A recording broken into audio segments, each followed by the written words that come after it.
Chapter 10, Second Training, Golime Point of View. I am not going, am I asked. You must go, Zoe replied firmly. Yes, you have to come, the physician said as he walked into the room. He must have been listening to our conversation. The physician continued. Not being able to carry a sword does not mean you cannot walk. Even if you are weak, someone will help you there unless you are still in a coma. Okay, sir, I replied quietly. Then I forced a smile. Let's go, friends.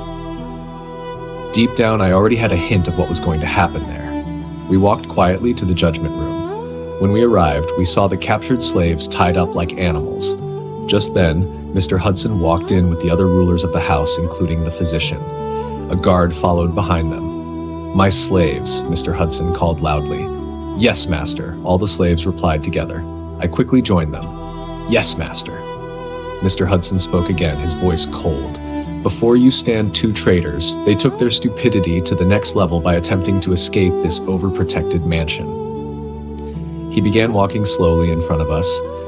Watch carefully as I end their lives. This is what will happen to anyone who dares to escape or even plans it. Then he declared coldly, I decree the judgment of death. His voice turned darker as he continued. If anyone dares take their eyes away from the execution, I will kill that person immediately.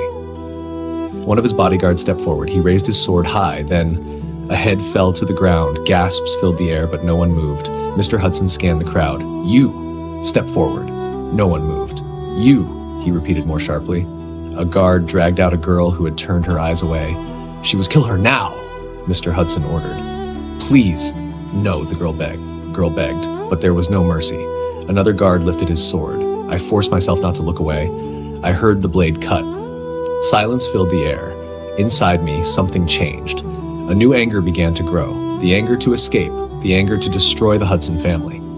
I was still afraid, but my anger was beginning to overpower my fear. Then the last traitor was executed. This time, no one dared look away. Mr. Hudson spoke again. If anyone tries to escape, that supernatural being will meet the same fate. You are all dismissed. He walked away. His workers followed him. The slaves were sent back to their quarters. As we walked away, I whispered, Mr. Hudson is not only wicked, he is the chief of all evil. Zoe quickly looked around before answering. Don't let anyone hear you, Zoe warned softly. Your enemy may be closer than you think. We reached our room. Zoe spoke again, more quietly. I admit, he is wicked, she sighed. If only there was a way to escape without being caught. Just wait until I get strong, I told her. Zoe looked at me carefully. And what will happen when you get strong?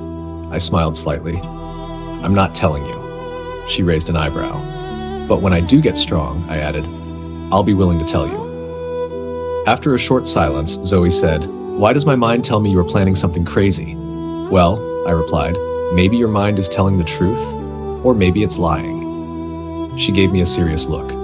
If you are planning to do something crazy in the future, let me know. I'm not planning to do it alone, I replied. We both gave each other a sad smile, then silence take over. Then Zoe said quietly, I hope we never meet each other in the ring, as long as we live as a slave. I hope so too, I answered. The next midgree, I went to meet the physician at the training ground. He was already pacing. You little rascal, you are late, the physician said. What? I am not late, I argued, even though I knew I was. You are a rascal, he repeated. I chuckled. Grab your swords, let's begin. As I picked up my swords, I remembered my question. You said these swords belong to your master, I asked him. Why didn't he take them when he ran away? The physician looked surprised. That's an intelligent question, he said. I smiled proudly. He continued. Whatever made him leave his most precious swords behind is a mystery. He paused. And I will only reveal that mystery after you master the ways of the sword. What? I exclaimed, pouting. He burst out laughing. I should stop laughing, he said, covering his mouth. But you look very cute when you pout like a 5-year-old child. So in one word, I said, crossing my arms, you are not telling me. He turned his face away. Not telling you. Arch! I groaned. I am doing this for your own good, he explained. How? I asked. If you truly want to know the reason, he said, you will train harder and master the sword faster. I have another reason to master it, I said. Oh, he lowered his voice. You mean escaping? Yes. That is not enough reason to tell you now, he replied. Why not? I challenged. You could claim you have mastered it when you have not, and then attempt something reckless. Not yet knowing the reason for him not taking the sword will tame you. I stood akimbo. So, he continued, I will not tell you anything until you truly master it. I sighed heavily. You have a point. Fine. Let's train. Draw your swords, he ordered. This I did. Attack. And I attacked. After training, I was exhausted. That will be enough for today, the physician said. Definitely, I replied, breathing hard. I started to return the swords. No, he stopped me. Keep them with you from now on. Why? I asked. Must you question everything? He sighed. I pouted.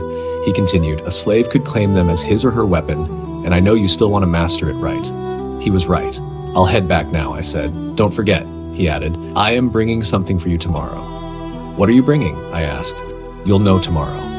I scoffed and returned to my room. When I arrived, the door was slightly open. I froze. Slowly, I drew one of my swords.